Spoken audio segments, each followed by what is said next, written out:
Hello and welcome to Camp Xbox. The Xbox was known for its insane graphical capabilities at the time. The older the console got, the better the graphics got. But in its early years in 2002, we got Wreckless, the Yakuza Missions, an arcade vehicle game that pushed graphics for the time. I played through it recently, and let me give you some history along with a review. All footage was captured off of an original Xbox except when noted, and I'd like to thank my YouTube channel members for their support. But let's go ahead and hop into this one.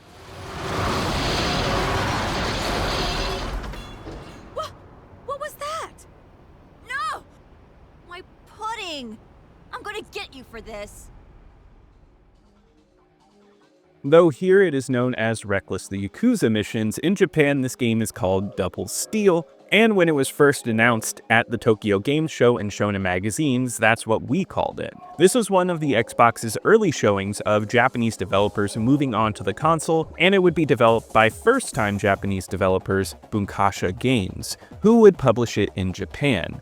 Activision would take over publishing everywhere else. IGN, when they first saw this, was blown away by the showcase, noting the impressive graphics and particle effects. And the same would go for the official Xbox magazine Preview, where they would complement the particle effects and car physics. And soon after this game would update its overseas title to Wreckless the Yakuza Missions. It would be shown off in various magazines with some stunning screenshots. Official Xbox magazine said it was the most graphically impressive Xbox game they had ever seen. The team worked heavily on the reflections and lighting and was inspired by action-packed films from Hong Kong. This would all be discussed in only a few months because the announcement and release of this game were very quick, releasing very early in 2002. It would release only on the Xbox on February 5th, 2002 in North America, and would see a Japanese release a few weeks later, and finally a European release in March. There would be a GameCube and PS2 release, but we will save that conversation for later. I have a limited history of this game. I had seen it on shelves, but was never interested in buying it. It wasn't until I started this channel that I started to get many recommendations to cover this game, and I felt like it was time to play it. I had played some over the years, but not enough to have a full opinion. Yet recently, I played through it all, and let me tell you how I felt about it, starting with the plot. Excuse me, but why do we have to wear these suits? I don't know, but... Guys, it's okay. That's what spies wear. Suits. Oh-ho. For a game as arcadey as Wreckless, it actually packs in quite a bit of cutscenes and story, though it is by no means groundbreaking or riveting. It takes a tongue-in-cheek approach, and it does a good job of achieving that goal. This game is split into two storylines that consist of 10 missions each. In Plotline A, you play as two female cops. Setting the tone for the rest of the game, the big inciting incident is that some Yakuza make you spill your pudding, and it's time for revenge. This leads down a long path of you taking on various missions against the Yakuza. The plot is not told in a linear fashion. It is extremely loose. You will get some text on the mission screen explaining what you'll be doing, such as crashing into dim sum stands or crashing into cars to take their plates. Simple explanations for arcade action, along with some fun cutscenes. It's overall insane with trips through obstacle courses and giant showdowns in stadiums, and it all ends in a fun way. And the B plot is very similar with minimal cutscenes and over-the-top dialogue and plot. It's to an even more insane degree with a climax taking place at a space shuttle launch. I think I enjoyed this plot better, though both are fun. This plot is about two bumbling spies who seem to not understand what being a spy is all about. They quip on why they have to wear suits and they're told they're spies. They just wear suits. It's surprisingly silly stuff, which I love to see. This could have easily been a gritty take on taking down the Yakuza, but instead they go for something more charming, and I appreciate that. I wouldn't say it's the largest part of the game, but the plot adds to the fun of it.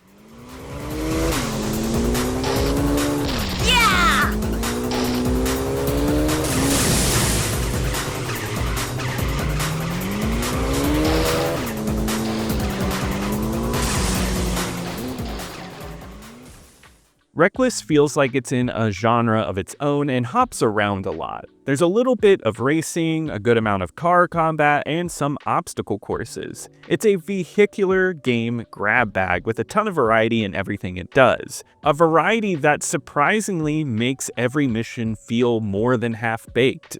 all of them have something fun to give to the game, leading to a full and enjoyable experience where you will never know what you're gonna get. The car's handling across the board is similar, except for larger vehicles like the monster truck or tank, which are heavier. The cars move fast and are a bit loose while turning. They also feel heavy, meaning when you turn them, there's a lot of weight behind it. It makes it so the controls are not arcadey like the mission design would make you feel. At first, it takes some getting used to because the physics are realistic. You hit a bump in the road and you will have to correct it, and this goes for many of the sidewalks that you'll end up driving on. I did get a grasp on it over time, and I think it works best in the combat section since slamming in the vehicles feels so good, but sometimes it is a bit painful. Obstacle courses with precision turns can get tough, but it's also a bit of fun.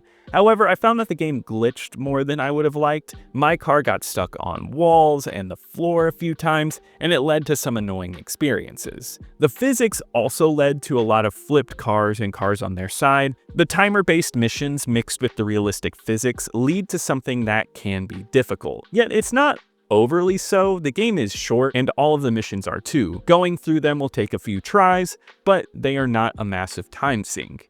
I feel like despite some glitches, all of the missions are entertaining. The most entertaining to me were the obstacle course designed one, because they feel the most inventive here. There's a course used twice, which is a gauntlet. Every mission is timed in this game, which is arcadey, but these levels are tight on time. I love that there are no borders and sections where you have to perfectly navigate long walkways at a good speed. It's tough, tense, and fun. There's a mission on the docks where you have to flip over ramps on a dock, which I thought was incredible for the time. Truly something unique in its generation, and it leads to some fun moments. This mission is one of the best in the game and is a highlight to me. The bulk of your gameplay will be in combat missions. There's no shooting or explosives. You ram vehicles off the road, and it's great. It's a rough and tumble game with excellent destruction. You feel the weight of every hit, and you take on loads of vehicles at one time. Going through the city crafted in this game, terrorizing the streets, and taking on cars feels awesome. Somehow the realistic controls and the arcadey feel meet here and make something fun. Time limits and carnage lead to vehicular combat that is unlike many games out there. Just slamming out health bars and the busy city streets is fun. There's a nice mix and match of other things too, like a race that pops up, and a mission to deliver radioactive materials to specific points around the map without getting radiated. These are all entertaining, and I love the variety this game offers. I wish there was more to do though. This game is low on content with only 20 timed missions, and this game took me around 3 hours to beat. There are some ideas here that I feel like could have been developed more, and doing so would have made it feel like a complete package. There are unlockable cars and visual overlays for the replay mode, but not a lot. It's simple in its setup, and when it's over, it's a bit sad because there's not much more to do. You can tackle your best times, but it wasn't enough to keep me around. So I'd say its gameplay does have some issues with glitchiness and the amount of things to do, but the variety and missions keep it entertaining. It's the type of game you run through if you want something that is pure fun with a bit of challenge. Its gameplay does a lot of enjoyable things that make it stand out as something special in this generation.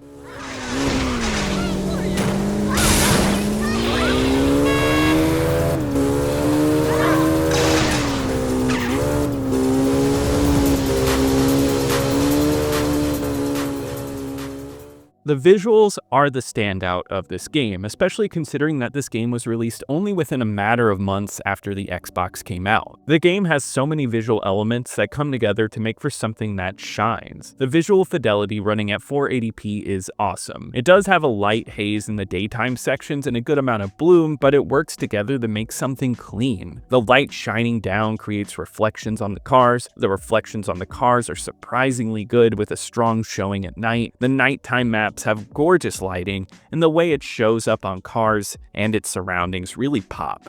There's a great amount of detail packed into every element of the city, and this is noticeable when you're running through windows and objects on the sidewalks. The amount of items exploding or flying around is impressive, and it's all done without slowdown. There is particle effects and people running around, and the city does feel full of life. The cutscenes need a shout out too, with some great character models and action for the time it was released.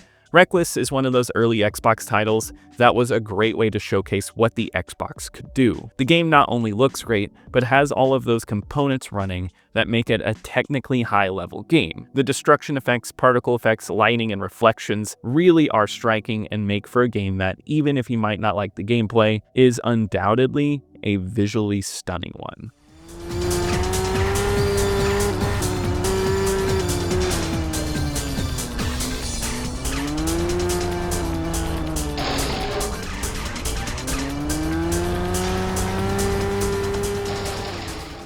The music in Wreckless matches the oddness of the game very well with a happy electronic soundtrack, and I did enjoy it.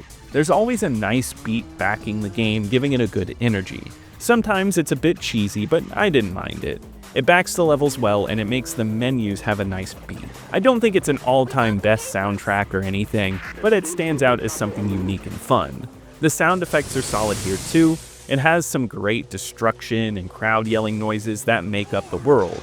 I do feel like the bass engine running noise is a bit loud and repetitive in a way that takes over other elements, but one thing I do really love here is that you can individually cut down the engine noises away from the other sound effects. I think this is a nice touch that helps the overall sound design and makes that sound issue null. Along with that is some cheesy voice work that's fun. It's not high-class voice work, but people who match the goofiness of the roles that they portray. From bumbling spies, over-the-top villains, and cops angry over spilled pudding, you need people who can match that amount of silliness.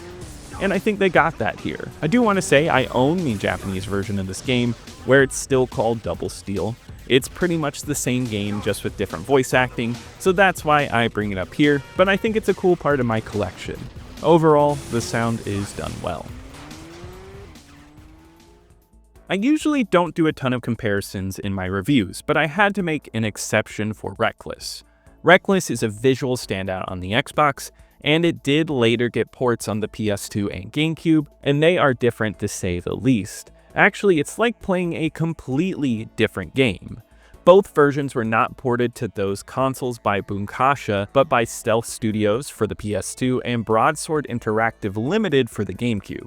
Though, as far as core gameplay goes, these two versions are similar. First off, the look of this game is incomparable to the Xbox version. The Xbox version, with all of its effects and insane look for 2002, is stripped away. What looks like a standard release for 2002 looks a generation apart when put beside the Xbox version. If you appreciate graphics above other things, then you have no excuse but to pick up the Xbox version and play that. The other versions are not bad, but they do feel fairly basic graphically for the time and do not go for the realism that this game intended. Also, in comparison, I found the PS2 version pulled off its look much better than the GameCube version overall. They do attempt to make up for the graphical downgrade by pumping this game with way more content. This version has 20 more missions, with 10 bonus missions for each story. On top of that, they split the missions into a normal and hard mode, which means they need to be done twice, instead of the difficulty selection option on the Xbox. There's also a ton of cheats to unlock, which adds even more content to do. There's also a multiplayer mode here, so I'd say the content is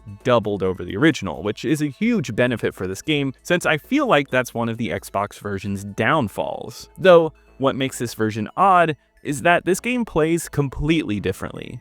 The physics of the cars is far less realistic and goes for more of an arcade style. There's less of that heaviness and more precise controls. I may not love the physics in the original, but I feel like the intention was for something weightier, and here it just makes the game easier. Also, this version has weapons for your cars, which once again makes the game way easier. In missions where you need to destroy cars, you can shoot missiles to take them out. With the inclusion of vehicle weapons, a whole new physics style, different visuals, and even new music, it's hard to say this game is even remotely the same. Sure, missions are similar and the story cutscenes are here but in poor quality, but playing this, it felt like something different. I'd say it's worth checking out both the Xbox version and either the PS2 or GameCube version. I think it's interesting just how different developers tackled the same idea, and for what it's worth, I had fun with the PS2 and GameCube versions. I do think I appreciate the ingenuity and look on the original to say that's the best version. Also, it's hard to determine which of the other two is better since they do have a trade-off, The PS2 version looks better, but has far worse load times than the GameCube version. Either way, you'll have some fun. This was a really interesting look into the console differences here because it is completely different. Wreckless is one of those games that has issues that are overcome to make for something special. It's certainly not perfect, it has some glitchiness in its physics, and it's light on things to do. Yet it has a fun plot, fun music, and is overall a great time to play. From the different styles of gameplay such as obstacle courses and combat, there's always something fresh going on. On top of all that, you have an incredible looking game on the original Xbox. Truly one of the most notable looking experiences early in the Xbox's lifetime. Yet it's not all looks, and does actually have something entertaining behind it. On my original Xbox ranking list, where I rank every original Xbox game that I've covered on the channel, out of the 112 games I've covered so far, this one goes in at number 52. I put it above Broken Sword, which is hard to compare because they're so different, yet I feel like I'd run through Wreckless before I ran through Broken Sword again, and it was consistently fun the whole time. Vex goes above this because I feel like the amount of content in Vex led to that game having a much stronger lasting impact on me. Wreckless came out to mixed reviews according to Metacritic with a score of 74. IGN gave it a 9, stating the gameplay design felt old school and had some issues all around, but the visual style was incredible. GameSpot gave it a 6.8, saying it looked great, but the gameplay had issues that held it back. In the March 2002 edition of Official Xbox Magazine, they gave it a 9.1, saying the amount of variety in its missions was staggering, and looking at the reviews altogether, it really does hold that mixed status, with some who really loved it and those who thought the problems outweighed the fun. Though this would not stop sales, with Wreckless reaching platinum hit status on the Xbox, which is helped by its early console release. It would soon after this get that announcement that it was coming to the PS2 and GameCube, but that would be a completely different experience. After that release, Double Steel 2 would go into production, which would end up being a Japanese Xbox exclusive, which would be the last entry for the series, as well as the last game for Bunkasha Games. Nowadays, Wreckless seems to have a cult following. It has people who don't enjoy it, but I mainly see people going back and really enjoying this one when I see it pop up in my comments. It ranks up there as one of my most requested games to review on this channel ever. I get requests for this one all the time. Though looking at backlogged, it does hold a 2.9 average with over 170 plays, with a lot of bad or mid reviews, but this also lumps in reviews for the other console versions. That being said though, this game is one that is looked back on fondly by some, and I think that's a great thing. But that wraps it up for today. If you enjoyed this video, be sure to leave a like, it really helps me out in the algorithm. Subscribe to keep up with the retro Xbox content. Be sure to head on over to the Camp Xbox Discord, the link is in the description, and check out my second channel, Camp Extras, if you want more retro content. And I want to give a huge shout out to my YouTube channel members. Thank you so much for your support. You really help out the channel. But I'll see you here next time at Camp Xbox.